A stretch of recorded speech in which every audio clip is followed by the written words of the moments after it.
Hi friends, YouTube पर आप सभी का स्वागत है। दोस्तों, इस वीडियो के माध्यम से मैं BHDE 101 का सबसे महत्वपूर्ण प्रश्न लेकर आया हूं, जो कि एग्ज़ाम की दृष्टि से बहुत ही महत्वपूर्ण है और इससे प्रश्न आएंगे ही आएंगे।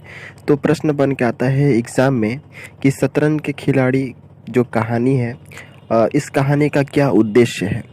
ऐसे प्रश्न आ सकता है, या तो प्रश्न ऐसे आ सकता है कि शतरंज का खिलाड़ी कहानी का प्रतिपाद क्या है। तो मैं बता दूं कि शतरंज की कहानी जो है वह मुंशी प्रेमचंद जी द्वारा लिखित एक सामाजिक और हृदय स्पर्शी कहानी है। और इस कहानी के माध्यम से मुंशी प्रेमचंद जी ने दिखाया है कि किस प्रकार लोग जो है खेल के नशे में पड़ करके अपने दैनिक जीवन में आने वाले कार्य को भूल जाते हैं।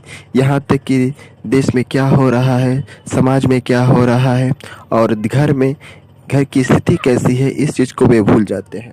तो मैं इस कहानी के प्रतिपाद्य को इस किताब के माध्यम से पढ़ के बताऊंगा, जिससे कि आपको और भी अच्छे तरीके से समझ में आ जाए। ओके, तो बिना वीडियो स्किप किए आप इसको पूरा देखिए, कहाँ तभी आपको यह अच्छे तरीके से समझ में आएगा। अगर आप कहानी का उद्देश्य समझ जाते हैं तो इससे रिलेटेड जितने भी प्रश्न बनेंगे उसका आंसर आप दे पाएंगे। तो रिक्वेस्ट है कि इस वीडियो को पूरा देखिए। ओके, मैं पढ़ रहा हूँ। यह प्रश्न उठता है, कहानी का प्रतिपाद्य। यह प्रश्न उठता है कि इस कहानी का मूल संवेदना या कथ्य क्या है, यानी कहानीकार ने कहानी में क्या कहना चाहा है। इसी को कहानी का उद्देश्य भी कह सकते हैं। ओके, मैंने जैसे कि पहले बताया कि कहानी का प्रतिपाद्य है या कहानी का उद्देश्य क्या है, दोनों सेम होता है। तो इस कहानी का क्या उद्देश्य है, शीर्षक के अनुसार कहा जा सकता है। शीर्षक इसका है शतरंज के खिलाड़ी। तो शतरंज के खिलाड़ी शीर्षक के अनुसार कहा जा सकता है कि इस कहानी में शतरंज के दो खिलाड़ियों का चित्रण किया गया है। ओके, बस आपको याद रखना है कि इस कहानी में शतरंज के दो खिलाड़ियों का चित्र किया गया है, चित्रांकन किया गया है, मतलब सामने दर्शाया गया है। हाँ, दो खिलाड़ियों का चित्र अवश्य ही खींचा गया है और उनकी सारी गतिविधियाँ और मन स्थिति को रूपांतरित किया गया है, किंतु कहानी का कथ्य यह नहीं है। सामान्य अवस्था में शतरंज खेलने वाले खिलाड़ी ये नहीं है। ये अपने माध्यम से अपने समय के समाज को रूपांतरित करते हैं। यानी कहानीकार ने बताया है कि इस कहानी में कहानीकार ने जिन दो पात्रों का वर्णन किया है, उस दो पात्रों के माध्यम से समाज की जो परिस्थिति है, समाज का जो अवस्था का जो चित्रण है उन्होंने किया है, यानी कहानीकार ने बताया है। ओके, तो मैं फिर से पढ़ दे रहा हूँ। दो खिलाड़ियों का चित्र अवश्य खींचा गया है और उनकी सारी गतिविधियों और मनोस्थिति को रूपांतरित किया गया है, किंतु कहानी का कथ्य यह नहीं है। सामान्य अवस्था में शतरंज खेलने वाले खिलाड़ी ये नहीं है। ये अपने माध्यम से अपने समय के समाज को रूपांतरित करते हैं। इन खिलाड़ियों को पाठक के सामने लाने से पहले लेखक ने वाजिद अली शाह के समय के लखनऊ के विलासी और निष्क्रिय सामाजिक जीवन की तस्वीर खींची है। कहने का मतलब है कि इनके चरित्र को दर्शाने से पहले मुंशी प्रेमचंद जी ने लखनऊ की जो विलासितापूर्ण जीवन है उसको इस कहानी में सबसे पहले दिखाया है। ओके, आई थिंक आप लोगों को समझ में आ रहा है। यानी कि इन खिलाड़ियों को पाठक के सामने लाने से पहले लेखक ने वाजिद अली शाह के समय के लखनऊ के विलासी और निष्क्रिय सामाजिक जीवन की तस्वीर खींची है। वाजिद अली शाह का समय था, लखनऊ विलासिता के रंग में डूबा हुआ था। छोटे बड़े, गरीब अमीर सभी विलासिता के रंग में डूबे हुए थे। संसार में क्या हो रहा है इसकी किसी को खबर न थी। कहीं चौसर बिछी हुई है, पो 12 का शोर मचा हुआ है, कहीं शतरंज का घोर संग्राम छिड़ा हुआ है। शतरंज, ताश, गंजीफा खेलने से बुद्धि तीव्र होती है, विचार शक्ति का विकास होता है, पेचीदा मसलों को सुलझाने की आदत पड़ती है। ये दलीलें जोरों के साथ पेश की जाती थी। इसलिए मिर्जा सज्जाद अली और मीर रोशन अली अपना अधिकांश समय बुद्धि तीव्र करने में व्यतीत करते थे, तो किसी विचारशील पुरुष को क्या आपत्ति हो सकती थी। कहानी के प्रारंभ में चित्रित वातावरण के एक कुछ अंश हैं। इनसे ज्ञात होता है कि प्रस्तुत शतरंज का खेल अत्यंत प्रामाणिक होकर भी अपने आप में पर्याप्त नहीं है, बल्कि यह अपने देश काल की गतिविधियों और मानसिकता का प्रतिनिधित्व कर रहा है। शतरंज का खेल हमारे समाज में अच्छा नहीं माना जाता है, क्योंकि वह निकम्मों का खेल होता है, किंतु वाजिद अली शाह के ज़माने में तो जैसे सभी इस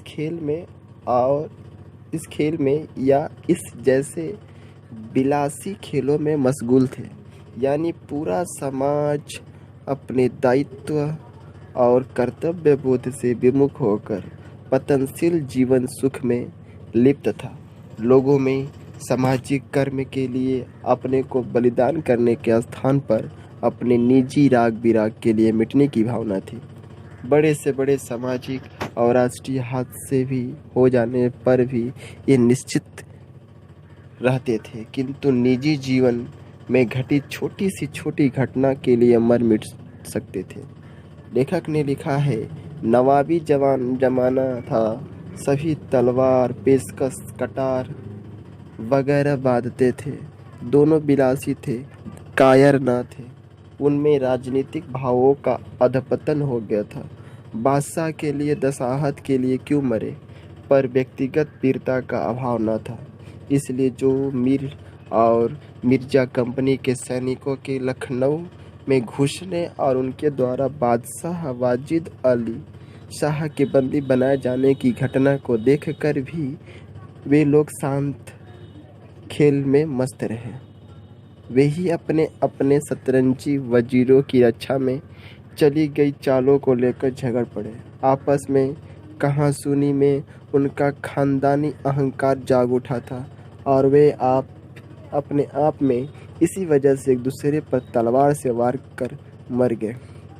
यह अंत शतरंज के खिलाड़ियों का ही नहीं है, बल्कि एक पतनशील समाज का भी है, जो मूल्य और कर्तव्यों की रक्षा के लिए नहीं, बल्कि अपनी विलासिता की पूर्ति के लिए जान देता है, जो सामाजिक और राजनीतिक चेतना से शून्य होकर केवल भोग विलास के लिए जीता है और नष्ट होता है।